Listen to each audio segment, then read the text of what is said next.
Köy çemende ötür turat, süt açılır gülür yamaç başındaki örfeyyat. Saçlarını yandıra kız, ay kaşı gözü kara kız, kara kız.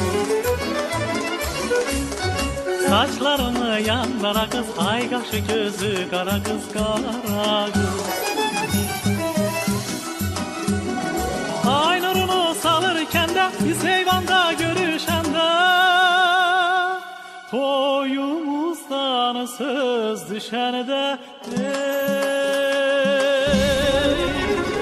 gel naz eleme yara kız, ay kaşı gözü kara kız, kara kız. Gel naz eleme yara kız, ay kaşı gözü kara kız, kara kız.